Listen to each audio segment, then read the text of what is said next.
Welcome back, and we're going to start with Professor Ransford Jumpo. Of course, it has to do with UTAG's statement on those clashes between Commonwealth Hall students and students from the Mensah Sarbah Hall. And it all had to do with something that was supposed to have been event-free, UG SRC elections. It didn't go a certain way. But we're joined right now by Professor Ransford Jumpo. A very good morning to you, Prof. Hi, good morning. Always a pleasure talking to you. I know that the University Teachers Association of Ghana, UTAG, you've come out with a statement on this matter. If we're able to, we'll put it on the screen as well. But if I may just take a brief look at what you cite in there, you say, our attention has been drawn to the clash between students of Commonwealth Hall and Sarbah Hall of the University of Ghana on Friday, 29th October 2021, at the close of polls of the Student Representative Council. Presidential runoff, that is. Evidence at the scene shows the throwing of stones, broken bottles, and the vandalization of vehicles around the precincts of the SRC Union building. As an academic community, we have zero tolerance for all acts of lawlessness and therefore condemn in no uncertain terms the needless clash between students of the two halls. You go on to say, we therefore urge all students to resort to laid down rules in addressing all grievances rather than taking the law into their own hands and engaging in acts of lawlessness. You add, we commend the security of the university for acting swiftly in handling the situation and calling for the needed reinforcement. You caution the students to desist from acts of lawlessness. And finally, you call on the Dean of Students and the university management to probe the clash and take punitive disciplinary action. And it is signed by the President, Dr. Samuel Nkumban, and of course, you, Professor Ransford Jumpo. But let's take a quick look at some of the historical antecedents. I am a product of Commonwealth Hall, and I've seen some of these happen over the years. Historically, why do you think this has happened for so long, this rivalry between Commonwealth Hall and Mensah Sarbah Hall, and the sort of violence that we see from time to time? Well, thank you. I think all of the universities all over the world have halls of residence, and oftentimes you have one hall of residents wanting to claim supremacy over all the other halls. And this tendency tends to create some form of rivalry between students from various halls. And sometimes it also would mean that two key halls will be rivaling each other. And in my view, this is what happens also in Ghana.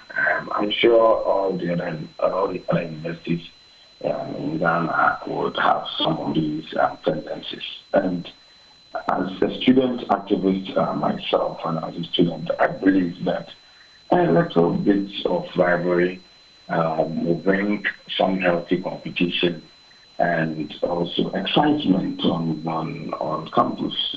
But rivalry, Prof, that devolves into violence and destruction of property. That is what I want to talk about. So I'm saying a little bit of rivalry will bring about some healthy competition. Right. And for me, it is good to excite students and also to ensure that, yes, they are there to learn, but all can no make just a dumb boy. Right. So you go study, focus on your books, but it gets your time, and then you go and join the morale group small, and you have fun. But these rivalries in academic community must be healthy, and they must not degenerate into violence. That is where we have the big problem, that it appears that over the years we've not been able to draw the fine line between healthy competition and healthy rivalry among students, groups of students of the major halls or of the two main halls, and violence or acts of lawlessness that cannot be condoned and tolerated in an academic community.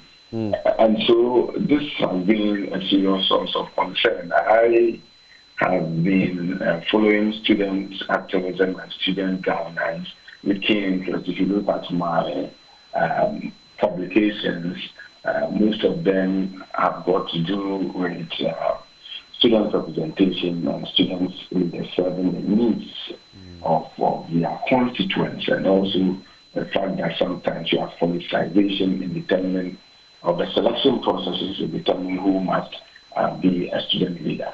So I take key interest and attention in SRC elections and next elections.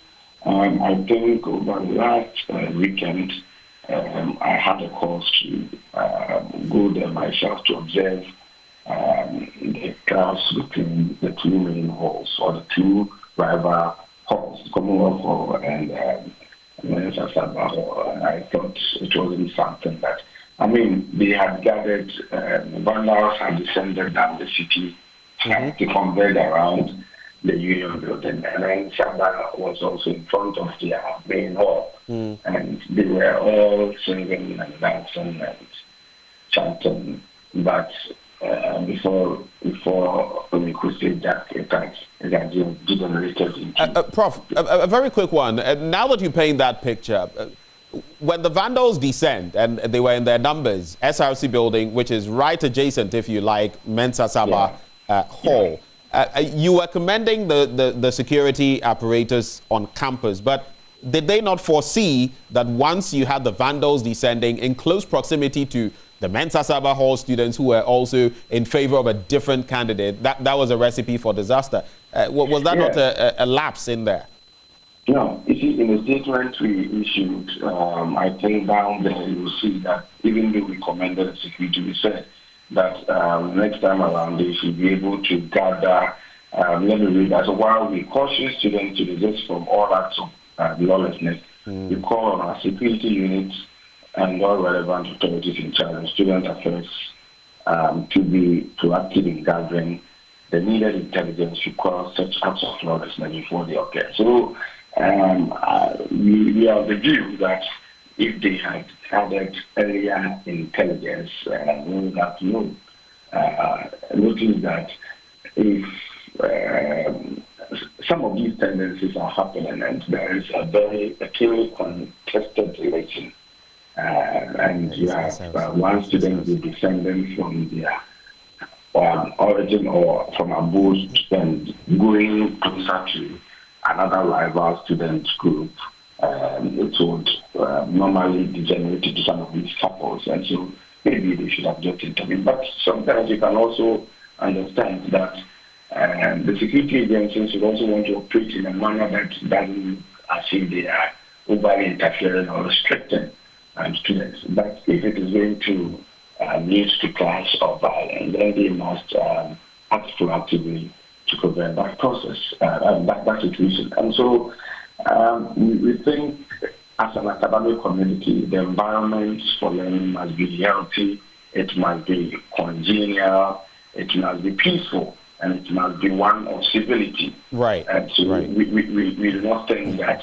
even though this has gone on for many years, we do not think that this is the way to go. And that's how I'm sure for the first time you are hearing the University Teachers Association of Ghana not talking only about their conditions of service, but taking notice of some of these things and making a public statement to condemn such acts. It is for some of these reasons that at one point in time, some authorities of the university decided to make Commonwealth Hall, for instance, a mixed hall. Right. And I know that people like you resisted it, and you advised the students to fight that decision-making process. But the point is that if they will not comport themselves, or if students will not comport themselves generally, and we will have some of these lawlessness happening, then it forces authorities to also take certain drastic decisions just to ensure that there is peaceful environment for learning.